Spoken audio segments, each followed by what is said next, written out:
Greetings, Star Trek Fleet Commanders. I am the Angry Rhino. Please like the video and subscribe to the channel. Today, I'm going to continue with my Phlox Tryout. Last time I went with Next Generation, Picard and Beverly with Phlox. Get that boost, get his critical chance stop up to 100% and negate critical hits altogether.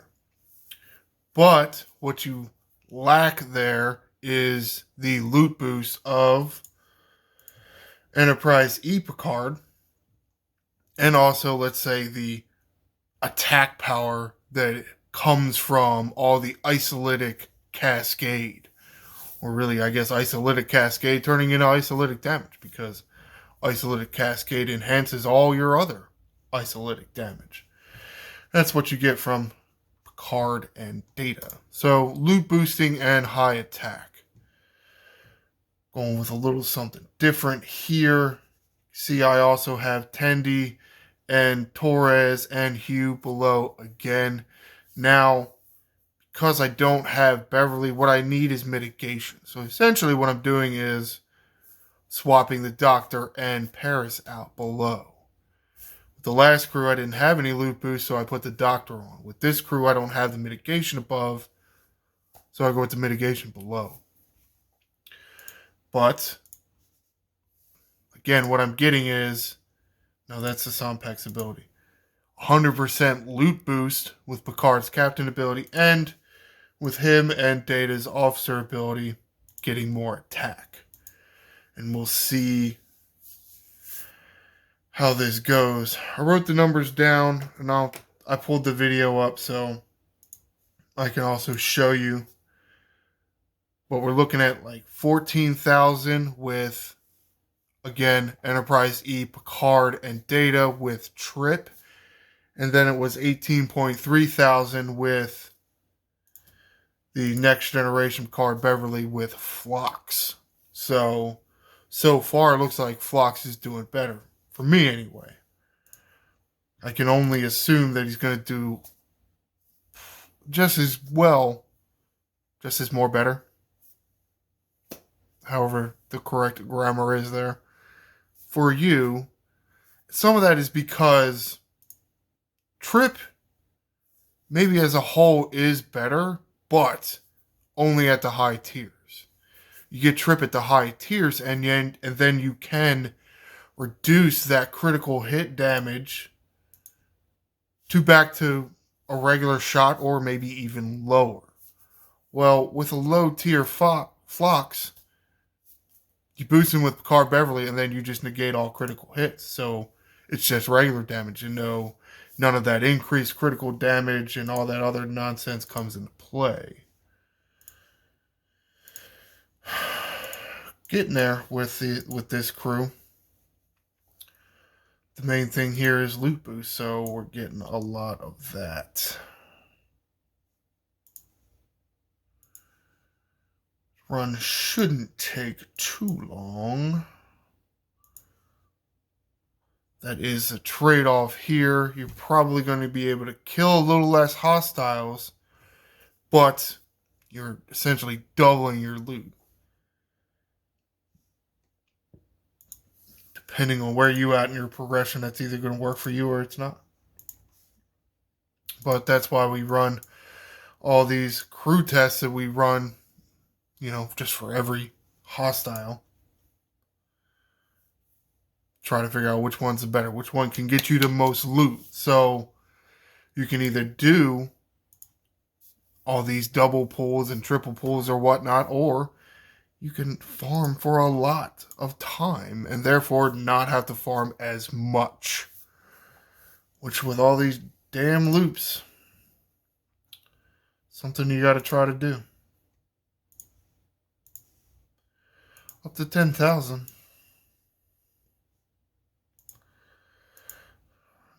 Doing a little better with the type of hostiles that are spawned in here.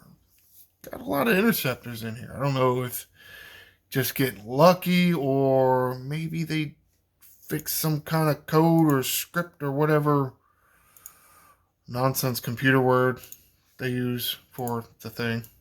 I barely understand it.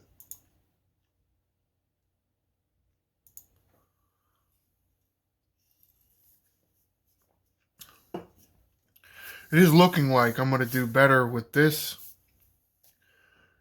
new Picard new data with Phlox as opposed to new Picard new data with Trip. And essentially, I mean that's what it is, because at low tiers Phlox is going to do better for you. Going to be more impactful. But at high tier Trip is going to be more impactful, but a recent epic is just going to be hard to tier up. So unless you were able to tier Phlox up,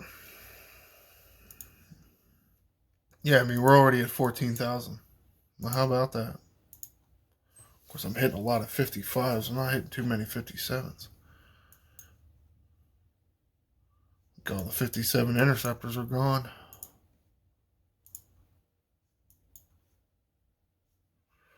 I don't know what the hell I'm. What event am I? A wounded animal. Oh, that damn event.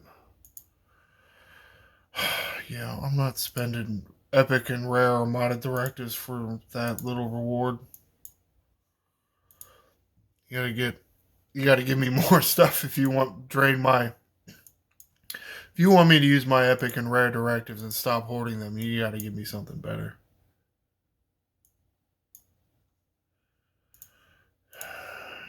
Battleship. Try to not always go for the triangle advantage because you're not always going to be able to.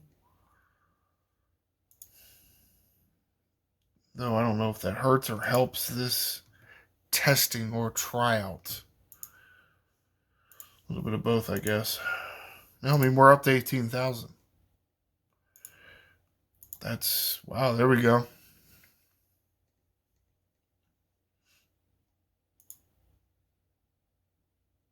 Yeah, let's try not hitting as many interceptors. Just to try to put this crew at more of a disadvantage. Maybe get, what's the word? I guess maybe get better, not necessarily better results, but as, more evidence that this crew may actually be better. Just because you're getting so much of a loot increase. Now, yes, my new data is tier 4, and so where all that extra damage that I'm talking about, I'm getting a lot. But for the most part, yeah, I mean, he was sourced okay. I'm pretty sure Free Play got at least tier 1 of him during his month. Then there was the event store, which I suggested everybody go after him. And then this recent Easter event store, which was okay. There was a limit, which was a high limit. Oh, and also the most recent event store. So you could have gotten 32 shards of him in the past, 2 weeks ish? It's pretty good. More tiers on that new data is going to be a lot better for you. Getting close to the end of this run, 22,000, over 22,000. Wow, that's great.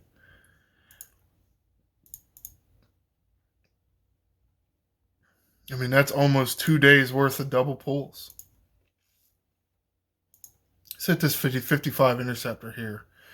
See if I can get up to 2 days worth of double pulls. Almost there. Wow, that's really good. Who do I want to kill? Who do I want? Pick a card, any card. Nope, didn't get him. Oh well. But 23.4 thousand. So you compare that to, and we'll go to the video here, the old video. This is a video from 3 days ago. It's 14,000 here. That was from the new Picard, new data, and Trip. 14,000, almost 10,000 more run, adding Phlox in there instead of Trip. And where was it at? 1146. Well, there it is, right there. 18,300. Yeah, 18,300 is what I got with Next Generation Picard, Beverly, and then Phlox. So Yeah, I mean, it really was you hate to call it a gift because third straight month with this third straight new hostile with a new currency to go after, it's a shitty thing to do. But at the same time, relatively easy to get the hang of these hostiles. For some of us, anyway. I think there are a few players that are like, oh, I'm going to skip the G4 epics and go to the G5 uncommons. Well, you get caught in the middle of nowhere there where you don't, you're above 50 and you don't have that G5 uncommon yet. Yeah, the numbers aren't going to line up. Hopefully, once you get to that 53 and get that G5 uncommon, the numbers start making a little more sense. Because you do have an appropriate ship for your level, and therefore you can do this loop successfully. But yeah, then the problem with Phlox came around, and he wasn't supposed to work in PvE, but he works in PvE, and he's very good against these silent assholes. So they left it in there, and we don't like that they gave us a new hostile, but they did make this hostile a little easier, and they made a mistake, which made this loop, as far as I can tell in my evidence here, they made this loop even easier, and they left their mistake in there. It's what do they call it? Happy accident, I guess. They left the happy accident in here and didn't get rid of it. So, again, you hate to say that last month was good because, again, third straight month with third straight hostile with third straight new currency. We hate that shit. But they gave us a great way to counter it. So, this loop, this silent asshole loop, has my opinion based on the numbers here I'm getting, especially now with Phlox. The loop is easy. I know I have bigger, powerful ships than a lot of people, maybe. I don't know if you're on my server, you wouldn't think so.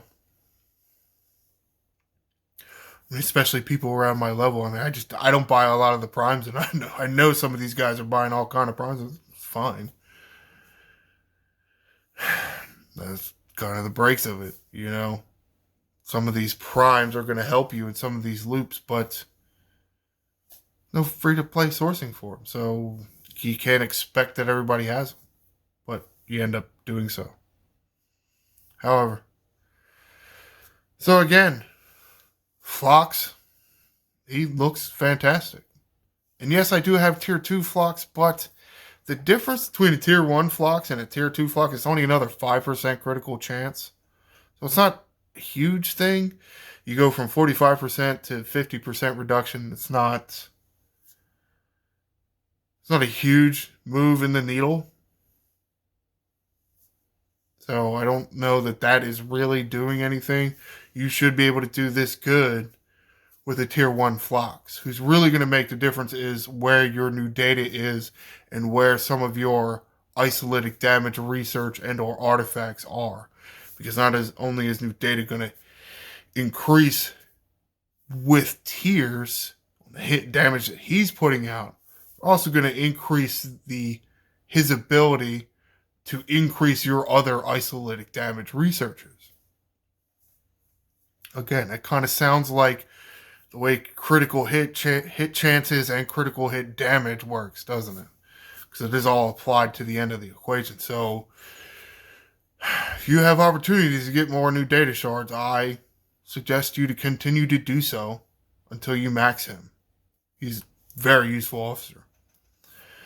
Hopefully we can, wrapping this up here, with some of these new officers that we got a great gift, It sucks that we needed this great gift, but we did get the great gift in that Phlox and his crit chance reduction wasn't supposed to work in PvE, but it does, and it works great against these silent enemies. Assholes. Enemies? Assholes? Yeah, you know who these people are. So, yeah, I mean, comment below. Have you tried Phlox against these silent enemies? I don't know that I'm going to do any more testing videos. I knew somebody did suggest Janeway or say they use Janeway as captain. Janeway's a fantastic captain. I love Janeway's abilities. But at the same time, you want to go with no loot boost? I don't know if Janeway's going to be doing better than this. I mean, she might. I mean, it's possible. Janeway, new data, Phlox. There's potential there, I guess. But I mean, this is almost 2 days worth of double pulls. I don't know that you can do much better than this. But I guess it's possible. So have you tried Phlox? You like Phlox? I mean, especially for these silent enemies. While he was geared for PvP, he really looks like he was geared greatly for these silent enemies. I don't know if this was intentional or not. To be perfectly honest, it kind of seemed intentional, you know? Silent enemies had high crit chance and high crit damage. He negated, this is when they released Phlox. And it negated the crit chance, and it was an accident that he worked in PvE. Too much of a coincidence, but it's a happy coincidence, I guess, as far as I'm concerned. Do you agree? I get a long ask for comment there. It wasn't it? Wow. All right. However, be sure to like and subscribe. I am the Angry Rhino. Shields up, Commanders.